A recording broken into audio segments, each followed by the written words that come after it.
한경직 목사님의 설교집에 나오는 한 이야기예요. 미국의 어떤 성공한 사업가가 쓴 글인데, 그가 소년이었을 때 자기 이웃집에 아주 큰 부자가 살고 있었답니다. 그 집은 굉장히 큰 저택이었는데, 그래서 잔디밭이 아주 넓었대요. 그런데 어느 날 그 여주인이 그 소년을 이리 오라고 부르더니 그 소년에게 하는 말이, 너 우리 집에 잔디를 좀 깎아줄 수 있겠니? 내가 너에게 용돈을 줄 테니까 꼭 그렇게 해라. 그래서 용돈이 생긴다는 그 생각에 기쁜 마음으로 이 소년이 그 큰 집에 잔디를 깎았습니다. 그랬더니 그 여주인이, 그래, 잔디를 깎느라고 수고 많았구나, 잘했다, 그러더니 $1를 주었습니다. 오늘은 $1를 줄 테. 그리고 그 일주일이 또 지났는데, 일주일이 지난 후에 그 여주인이 다시 소년을 불러서, 자, 오늘은 잔디를 깎으면서 조금 더 잘 해보아라.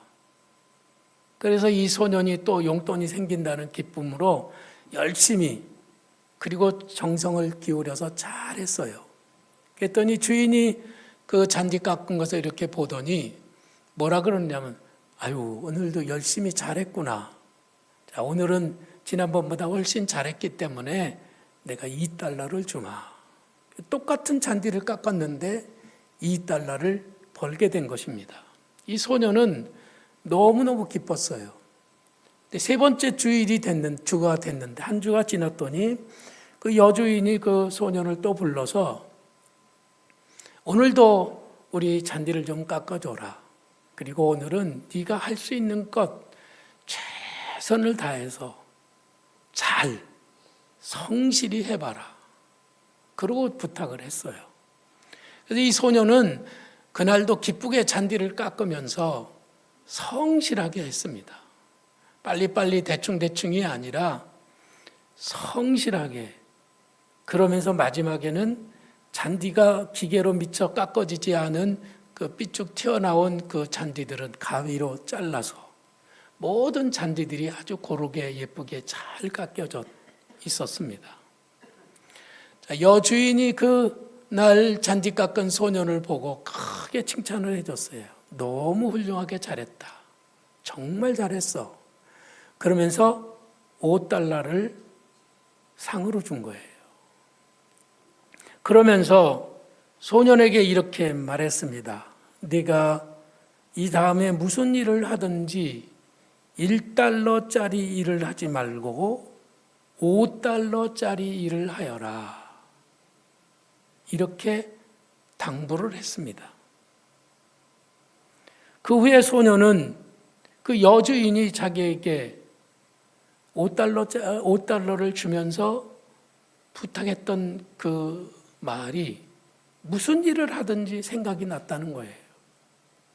내가 이 일을 $1짜리로 할 것인지 아니면 $5짜리로 할 것인지를 늘 고민하고 결심하고, 그리고 모든 일을 성실하게 최선을 다해서 했더니 나중에 크게 성공하게 되었다라는 그런 이야기입니다. 여러분들은 지난 한 해 살아오면서 교회 일을 할 때 $1짜리로 하셨습니까? 아니면 $5짜리로 하셨습니까? 우리들은 무슨 일을 하든지 우리가 싸구려 사꾼이 되지는 말아야 되지 않겠나요? 아무리 작고 아무리 하찮은 일이라고 하더라도 주님이 보셨을 때, 그래, 너무 잘했다, 그러면서 칭찬하시고 격려해 주시고 상 주시는 그런 사람들이 되기를 바랍니다. 절대로 싸구려 인생이 돼서는 안 된다는 말씀이에요. 저는 이 이야기를 읽으면서 이런 마음의 질문을 던지게 되었습니다. 나는 몇 달러짜리 인생을 살았을까? 지나온 날을 돌아보면서 또 내가 남은 사역을 어떻게 해 갈지를 살피면서 나는 몇 달러짜리 인생일까를 고민하게 된 거예요. 사도 바울은 내가 달려갈 길을 다 달려가고 이제 주님 앞에서 면류관을 받을 때가 되었다라고 말했습니다. 저도 이제 조금 있으면 은퇴를 하게 되는데 은퇴할 때 우리 주님은 나에게 어떤 점수를 주실까를 고민하게 된 것입니다. 사도 바울은 성도들을 자기 면류관이라고 그렇게 말했습니다. 데살로니가 교인들에게 편지를 보내면서 이렇게 말했어요. 우리의 소망이나 기쁨이나 자랑의 면류관이 무엇이냐? 그가 강림하실 때 우리 주 예수 앞에 너희가 아니냐? 교인들이 자기의 면류관이라고 하는 거예요. 그래서 저는 우리 교인들은 나에게 어떤 면류관일까? 그 고민을 하게 된 것이죠. 특별히 데살로니가 교회 교인들은 사도 바울에게는 정말 자랑스러운 교인들이었습니다. 왜냐하면 사도 바울이 데살로니가에 가서 복음을 전할 때 3주, 세 일회를 복음을 전했던데 그만 핍박이 일어나가지고 더 이상 데살로니가에 머물 수가 없었어요. 그래서 사도 바울은 데살로니가를 떠나야 했습니다. 그때 바울은 이제 전도해가지고 딱 21일 됐는데 그들을 그냥 놔두고 가야 된다고 하니까 마치 핏덩이를 낳아서 그냥 내놓는 것처럼 마음이 안타깝고 정말 걱정이 많았던 것이죠. 그런데 사도 바울이 나중에 데살로니가 교회 교인들이 어떻게 됐을까? 그러고 디모데를 보냈더니 디모데가 데살로니가 교인들에 대한 소식을 전해주는데 그들이 얼마나 열심히 신앙생활을 하는지 우리들이 그 성경 구절을 잘 알지요? 그들의 믿음의 역사와 소망의 인내와 사랑의 수고를 아끼지 않는 그런 교인들이었다고 하는 거예요. 이것이 너무너무 대단하고 놀라워서 너희들이 바로 내가 주님 앞에 섰을 때 나의 면류관이다 라고 자랑을 했던 것입니다. 그런데 10년, 20년 묵은 우리 교인들은 정말 나에게 좋은 면류관일까? 이걸 고민하고 생각을 해본 거예요. 아무리 생각해도 우리 교회에는 정말 충성스러운 일꾼들이 많이 계십니다. 저는 그 자부심과 긍지를 갖고 있습니다. 그분들께 감사하는 마음도 갖고 있어요. 그런데 지난주 제가 여러분들에게 우리 교회 학교를 위해서 학부형 회의를 좀 하겠습니다라고 광고를 했거든요. 그랬더니 학부형들이 저는 적어도 20명에서 30명을 오시리라 이런 생각을 했는데 5분이 오셨어요. 그래서 제가 굉장히 실망을 했습니다. 이분들은 나의 면류관이 아닌 것 같아. 주님 앞에 갔을 때 내게 개털모자 정도밖에는 안 되는 거 아닌가 하는 그런 생각 때문에 속이 상했던 거예요. 또 지난 한 주는 우리들이 새해를 맞이해서 여리고 새벽 기도를 했잖아요. 여리고 새벽 기도를 하면서 성도들이 새해 첫 맞이하는 여리고 새벽 기도니까 다들 새 마음으로 열심히 오셔서 기도를 하시리라 생각을 했던 거예요. 그런데 기대하고는 완전히 딴판이었습니다. 예년에는 제가 새해 결심서를 나눠드리고 여러분 새해에 새벽기도 용사 50명이 필요합니다. 그러면은 나오지는 못한다고 하더라도 거기다 체크하면서 그래 내가 새벽기도를 꼭 해야 되는데 그런 마음들을 가지고 있었어요. 또 그게 안 되면은 여리고 새벽기도 기간이면은 내가 1년 내내 새벽 기도는 못해도 여리고 새벽 기도만큼은 내가 드려야지. 그것도 안 되면 어떤 분들은 내가 일주일 내내 새벽 기도는 못해도 내가 맡은 우리 셀이 주관하는 그 날에는 내가 새벽 기도를 드려야지. 이런 마음을 가졌었는데 어쩌다 보니까는 그런 마음들까지도 다 이제는 사라진 것 같아요. 저는 저를 이렇게 위로하고 있습니다. 그래, 우리 성도들이 참 많이 바쁘지. 그리고 삶이 얼마나 번거로운가. 제가 수요일 저녁에 설교를 안 하는 저녁에는요, 집에 그냥 누워 있고 싶지 일어나서 교회 오기가 참 싫더라고요. 그래서 성도들이 이런 마음이로구나. 맞아. 설교도 안 하는데 내가 교회 가서 뭐 하나. 그런 생각에 안 오시는 분들이 많을 거야. 얼마나 피곤하고 얼마나 힘든가. 그렇게 생각하니까 참 여러분들이 이해는 되지만 주님 앞에 서면은 상은커녕 꾸지람을 받을 것 같아서 정말 송구한 마음이었던 것 같습니다. 주님이 저더러 하시는 말씀이 목사, 너는 도대체 목회를 어떻게 했길래 교인들이 이 정도밖에는 안 되냐. 그렇게 하시는 것 같아서 정말 죄송한 마음이었습니다. 사도 바울은 사역을 하면서 굉장한 자부심과 긍지를 가진 사람이었습니다. 그는 예수를 전하다가 매를 맞은 적이 한두 번이 아니었죠. 그는 감옥에도 가고 그리고 추위와 더위와 굶주림과 핍박과 죽음의 위협까지도 받으면서 그는 생명을 걸고 복음을 전했던 것이죠.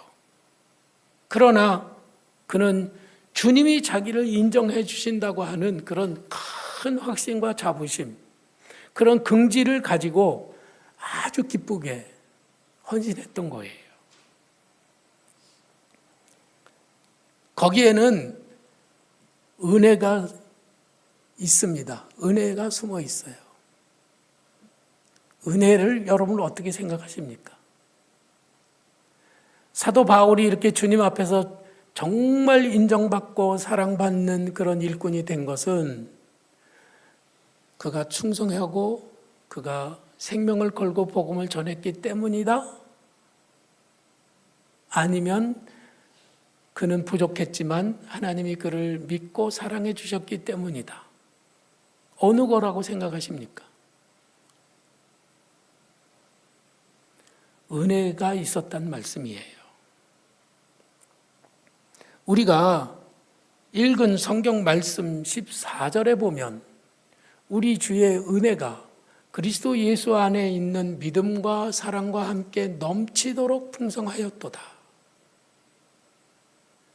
자기가 이렇게 주님 앞에서 충성스럽게 헌신하게 된 것은 예수 안에서 자기를 믿어주시고 자기를 사랑해 주시는 그 은혜가 넘치기 때문이라고 하는 거예요. 이 은혜를 우리들은 늘 생각을 해야 합니다. 나의 수고나 나의 노력이 아니라 그분의 은혜였다고 하는 것이죠. 할렐루야.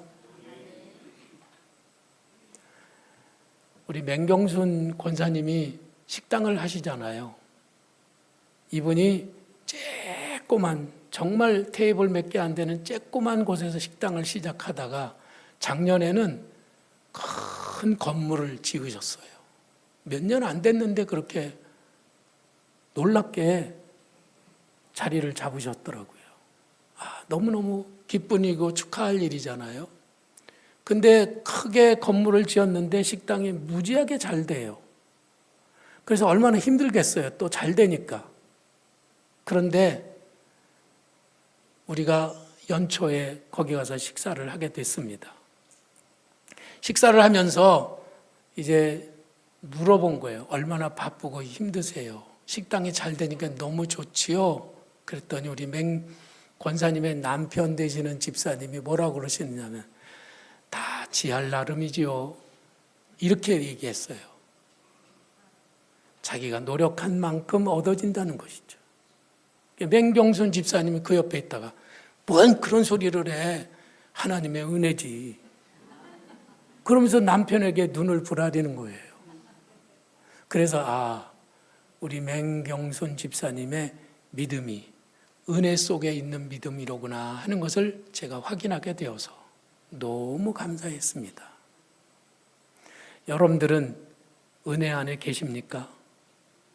눈치를 보면서 충성하십니까? 아니면은 기쁜 마음으로 헌신하십니까? 저는 여러분들이 한 사람도 목사님 눈치 보면서 일하는 사람이 없기를 바랍니다. 제가 학교에 가서 아이들을 봅니다. 보는데 만일 한 아이를 보면서 야, 너 인사 안 해? 넌 어째 그 모양이야? 너는 앞으로 문제가 많은 애야. 이렇게 얘기를 했다고 합시다. 그러면 그 아이는 저를 보면서 어떻게 할까요? 조심하겠죠. 내가 목사님한테 뭐가 찍혔나? 이게 무슨 문제가 있는 거야? 그래서 저를 보면 얼굴이 굳어지고 행동이 부자연스럽겠죠. 그런데 제가 이 하나 일을 보면서 너는 어째 그렇게 예쁘냐? 너 참 잘났구나. 넌 참 훌륭하다. 넌 앞으로 잘 될 거야. 그리고 칭찬해주고 격려해주면 그 아이는 저 멀리서도 제가 있으면 막 달려와서 인사를 하게 될 겁니다. 웃으면서 하겠죠. 저를 보고 불편한 기성이 하나도 없을 거예요. 사도 바울이 주님 앞에서 늘 그랬다는 거예요. 죽도록 충성하면서도 웃으면서 충성했어요. 늘 매맞으면서 감옥에 가면서도 그는 주님께 기쁨이 되는 삶을 살고 싶었던 것이죠. 왜 그랬느냐 하면 하나님이 자기에게 부어주시는 은혜가 크기 때문이었습니다. 그를 바라보고 계신 하나님을 보면 하나님은 환하게 웃으시면서 바울아, 내가 너를 사랑한다. 네가 나를 위해서 이렇게 충성하니 너무 고맙구나. 그리고 주님이 바울을 칭찬하시고 격려해 주셨다는 것이죠. 이것이 은혜였던 것입니다. 무엇보다도 바울은 나를 능하게 하신 그리스도 예수 우리 주께 내가 감사함은 나를 충성되이 여겨 내게 직분을 맡기셨다고 그렇게 말했습니다. 자기로 말하면 충성한 게 별로 없다는 거예요. 내가 충성하기 때문에 주님이 나에게 이런 엄청난 직분을 맡겨주신 것이 아니었고 충성스럽다고 할 만한 것이 하나도 없을 때 주님이 자기를 충성되이 여겨주셨다는 것이죠. 여러분, 충성되이 여겼다라는 이 말이 충성스럽다는 말입니까? 아니면 충성스럽지 않다는 말입니까? 바울은 충성스러운 사람이 아니었단 말이죠. 죄송합니다만 성경대로 하면 그런 거예요. 그런데 주님이 그를 충성스럽게 여겨주셨던 거예요. 어떻게 아느냐 하면 성경은 이렇게 이어서 말하죠. 내가 전에는 비방자요, 박해자요, 폭행자였으나 도리어 긍휼을 입은 것은 내가 믿지 아니할 때 알지 못하고 행하였습니다. 자기는 비방자요, 박해자요, 폭행자였을 때 주님이 자기를 도리어 긍휼히 여겨주셨다고 그렇게 고백하고 있는 것입니다. 이 모든 것이 한마디로 말하면 은혜였다고 하는 것이죠. 주님은 그가 다른 사람보다 점수가 높았기 때문에 $5를 준 것이 아니었어요. 그는 똑같이 충성스럽지 못한 사람이었지만 그를 충성되이 여겨 그에게 직분을 맡겨주셨다는 말씀인 것입니다. 충성되이 여기는 은혜가 넘치고 있는 것이죠. 할렐루야. 지난 한 해 여러분들은 몇 점짜리였다고요? 마음으로 벌써 다 답하셨죠? 여러분들에게 5점짜리 점수를 주면서 아유, 너무 많이 정말 수고했다. 그러니 올해도 권사직을 다시 한번 부탁하니 또 해봐라. 그게 아니에요. 작년에 나는 충성되지 못했어요. 그럼에도 불구하고 주님은 올해 다시 충성되이 여기시고 우리에게 직분을 다시 맡겨주신다는 그 말씀인 거예요. 할렐루야. 우리 주님은 우리를 바라보실 때 언제나 새로운 피조물로 바라보십니다. 2024년은 다 지웠어요. 그거는 다 없애버렸습니다. 나를 새롭게 보시는 거예요. 새로운 인격으로, 새로운 피조물로, 새로운 그리스도인으로, 새로운 권사님, 새로운 집사님, 새로운 장로님으로 나를 보시는 겁니다. 그래서 새로운 마음으로 우리들에게 또 직분을 맡겨주신다고 하는 것이죠. 잘할 줄 믿고 맡기시는 거예요. 사랑하는 아들아, 딸들아, 잘하리라고 믿는다. 그러고 직분을 맡겨주시는 겁니다. 전에는 몰랐기 때문에 철부지였었어요. 그래서 충성하지 못했습니다.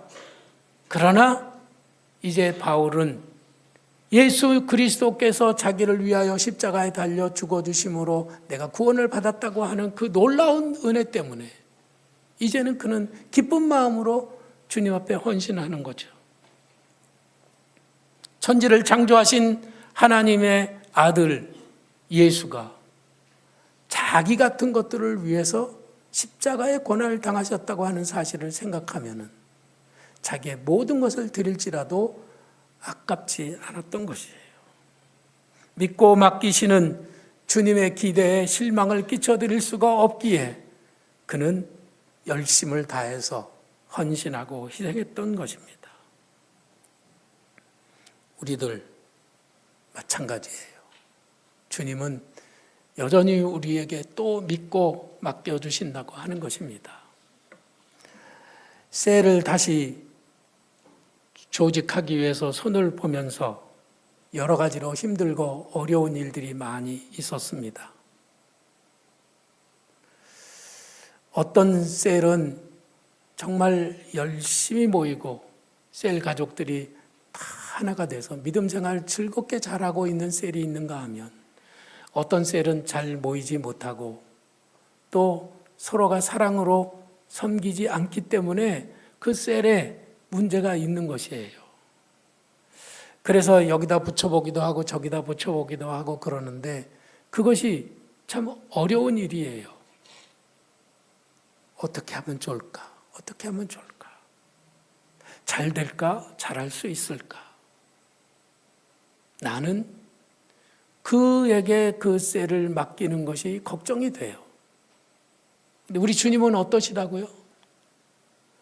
믿고 맡기시는 거예요. 주님은 믿고 맡기시는 겁니다. 잘할 거라고 계산이 딱 해보고 이 사람은 잘해. 분명히 잘해. 잘 될 거야. 그래서가 아니에요. 충성되이 여기시고 믿고 맡기시는 겁니다. 우리들은 아직도 믿을만 하지 않습니다. 우리들은 여전히 인격적으로도 부족하고 열정도 부족하고 우리들은 사랑도 부족해요. 우리들은 이기적입니다. 내가 남을 위해서 무엇을 희생하거나 헌신하거나 누구를 위해서 내가 자존심을 꺾거나 그런 거 우리는 진짜로 못해요. 그러나 우리 주님은 우리에게 믿고 맡기시는 거예요. 왜요? 달리 방법이 없으세요. 방법이 없으세요. 너 말고는 그 셀을 할 사람이 없어. 그 영혼은 네가 아니면 안 되는 거야. 이런 생각으로 주님은 우리에게 믿고 맡기시는 수밖에 다른 방법이 없다는 말씀입니다. 사랑하는 여러분, 나를 위해서 주님께서 거시는 딱 한 가지 기대가 있다고 하면 그것은 뭘까요? 성가대를 잘하는 것일까요? 아니면 주방에 들어가서 밥을 맛있게 해내는 것일까요? 아니면 안내위원이 돼서 안내를 잘하는 것일까요? 주일학교 교사를 잘하는 것일까요? 직장에서 여러분들이 열심히 일해가지고 돈 많이 벌고 그리고 직장에서 직분이 날마다 승급되는 그런 사람을 주님이 원하시는 걸까요? 주님이 원하시는 것 한 가지가 무엇인지를 한번 여러분 고민해 보시기를 바랍니다. 여러 가지가 아니에요. 한 가지 기대하시는 바가 있어요. 영국의 한 왕자가 사냥을 나갔습니다. 사냥을 가서 한참 돌아다니다 보니까 길이 어딘지를 모르겠는 거예요. 산속에서 길을 잃어버렸어요. 그리고 헤매는 중에 제임스라고 하는 한 목동을 만났습니다. 그래서 그 목동에게 길을 좀 안내해 달라고 부탁을 했죠. 그랬더니 그 목동이 안 됩니다. 저에게는 몇 마리 양을 지키는 그런 제가 일을 하는데 이 양을 버려둘 수가 없으니 저는 왕자님의 길을 안내해 드릴 수가 없네요. 그 거절을 한 거예요. 그러니까 양 몇 마리 뭐 그거 얼마 되겠어요? 그러니까는 왕자가 이렇게 말했죠. 너 월급이 얼마야? 네가 월급 받는 거에 3배를 줄 테니까 길을 안내해 달라 이렇게 말을 했죠. 그러니까 목동이 또 이렇게 말했어요. 억만금을 주신다고 해도 저는 이 양떼를 버릴 수가 없습니다. 그리고 못 간다고 했어요. 그러니까 왕자가 너무 화가 나가지고 총을 갖다가 들이대면서 너 내 말을 안 들으면 쏴 죽일 거야. 그래도 내 말을 안 들을 거야? 그러니까 그 목동이 이렇게 말했죠. 왕자님, 죽을지언정 저는 왕자님을 따라갈 수가 없습니다. 저는 제게 맡겨진 양들을 끝까지 보살피는 것이 저의 임무입니다. 다만 제가 왕자님이 돌아가실 수 있는 길을 알려드리겠습니다. 그리고 이쪽으로 쭉 가시면 산을 3개를 넘고 그리고 왼쪽으로 돌아서 계곡이 나올 때 그 계곡을 따라 쭉 내려가면 그때 큰 길이 나오게 될 것입니다. 그러면 왕궁으로 찾아가실 수 있을 겁니다. 이렇게 길을 알려줬어요. 그래서 왕자님은 하는 수 없이 왕궁으로 무사히 돌아왔는데 그 왕자님이 이제 그 영국의 왕이 된 거예요. 왕이 된 다음에 그는 그 제임스라고 하는 목동이 생각이 났습니다. 그래서 그 제임스를 불러서 재상, 총리로 삼았어요. 그래서 그 제임스라고 하는 재상은 영국에서 굉장히 훌륭한 재상으로 섬겼다는 그런 이야기가 있습니다. 그 목동이 왜 그 왕자에게 픽업이 됐을까요? 그는 그가 맡은 양떼를 보살피는 일 그 한 가지에 모든 것을 걸었기 때문입니다. 자기가 하는 수많은 일들 중에서 또 할 수 있는 여러 가지 일들 중에서 내가 해야 될 일은 이 양떼를 보살피는 일이라고 하는 그 분명한 목적의식을 가지고 있었던 것이에요. 우리는 다 잘할 수는 없습니다. 그러나 만일 내가 한 가지 꼭 놓치지 말아야 할 일이 있다면 그것은 내게 맡겨진 영혼들을 보살피는 일이지요. 여러분들이 맡은 영혼은 누구입니까? 여러분들은 양떼를 끝까지 책임지는 사람입니까? 어떤 사람은 굉장히 성실해서 자기가 맡은 일을 꼼꼼하게 끝까지 책임지는 그런 사람이 있어요. 그러나 그런 거를 말하는 거 아닙니다. 일을 잘하는 거 그것만이 아닙니다. 저는 여러분들이 키워야 될 자녀들을, 내가 섬겨야 될 셀 가족들, 내가 보살펴야 될 힘없는 이웃들, 이런 작은 한 영혼들을 사랑하고 섬기는 일에 우리들이 최선을 다하자는 거예요. 그 일을 우리들이 열심히 잘하면 주님은 엄청 기뻐하시면서 우리에게 큰 상을 내리시리라고 저는 믿습니다. 혹시 돈 벌다가 그 사명을 소홀하게 하지는 않습니까?